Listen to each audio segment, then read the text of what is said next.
Health Talks today. In today's episode, we'll be talking about MRSA strains.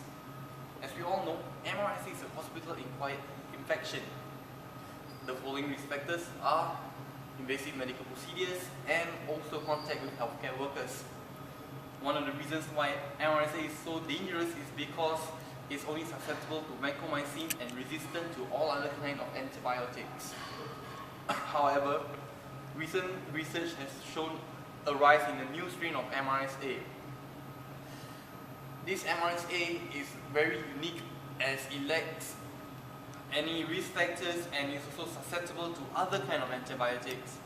Now let's take a look at a case of our patient who seems to show symptoms of this new MRSA strain due to the oddities she displayed.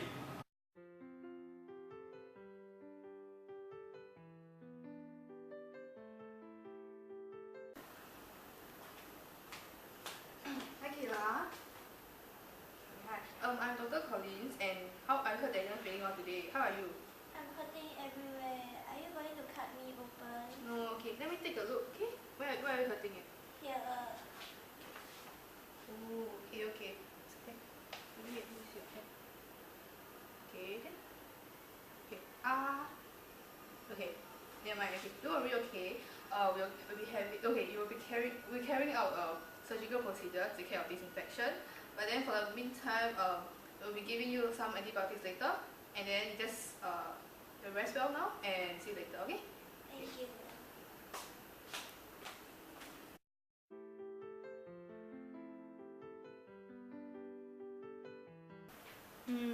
Kayla is 7 and then she's running a fever for several days. And there seems to be abscess formation in the groin area. So I'm certain it's an infected hip joint caused by some type of bacteria. The microbiology lab will take some time to tell me what bacteria is that.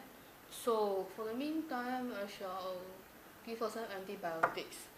But then the thing is, I have very little information about the bacteria that cause the infection. So I shall give her some broad spectrum antibiotics.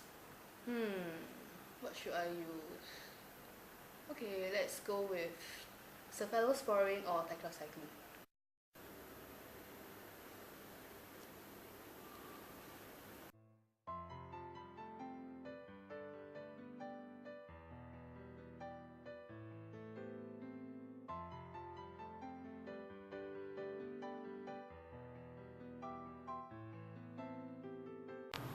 According to the Microbiology lab report, it shows that the strain codes for MAPA gene. This shows that it is resistant to beta-lactam antibiotic, and the reason why cefazolin didn't work is because it is a beta-lactam antibiotic. Now moving on to a mysterious MRSA strain.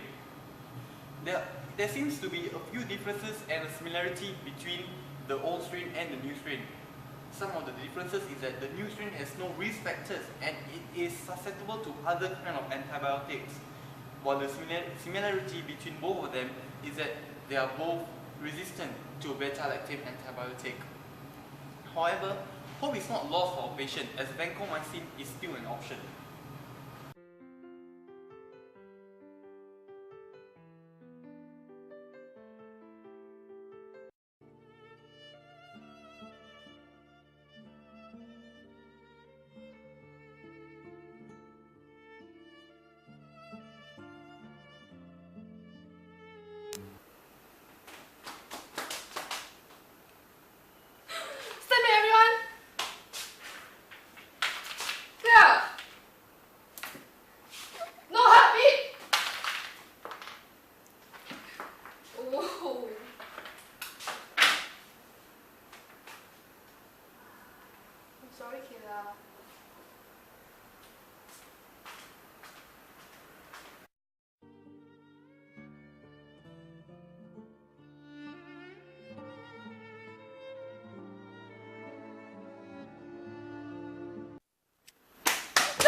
Hey Kurt, I have a strange case of MRSA infection that I need to ask you for some opinion.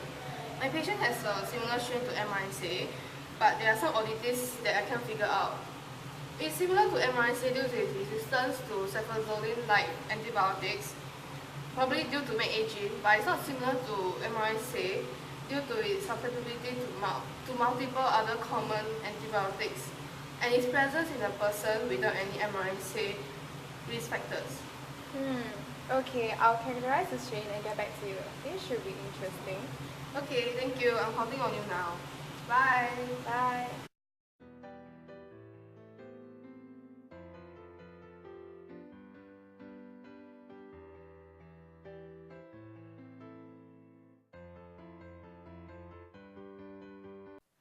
We are saddened by the death of our dear patient.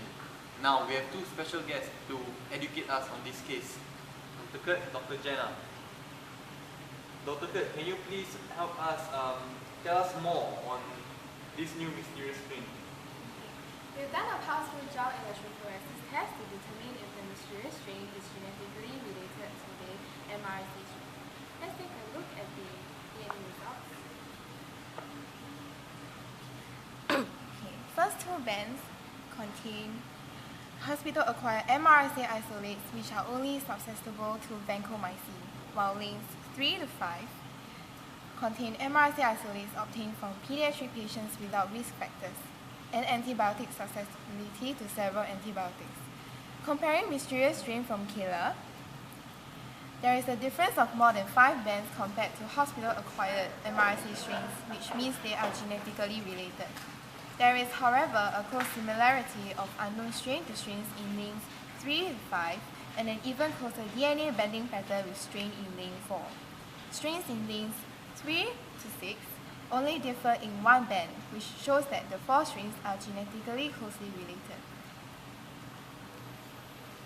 I would say that Kayla's strain is closely related to the strain in lane 4. In conclusion, by comparing the composition of DNA bending pattern, we can say that the similarity in genes that these strains have allow us to determine if the bacteria strains with similar genes are resistant to the same antibiotics.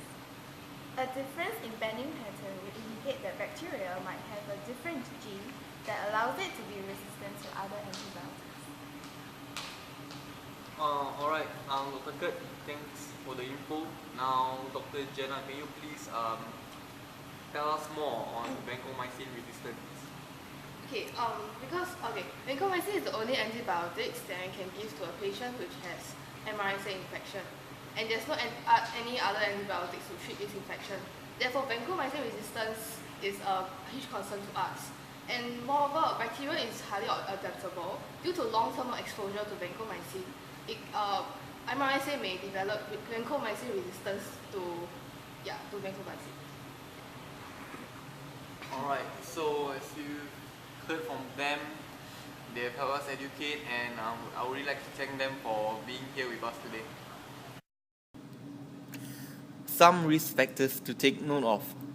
These are for HA-MRSA: recent hospitalization, invasive medical procedures, healthcare facilities, exposure to healthcare workers.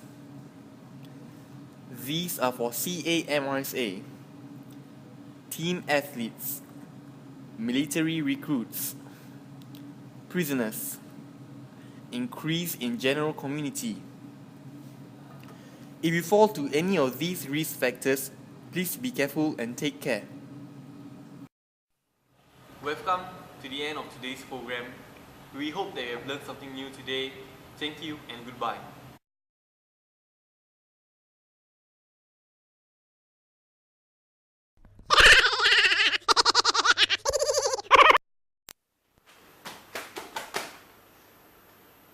Stand by, everyone! Get up!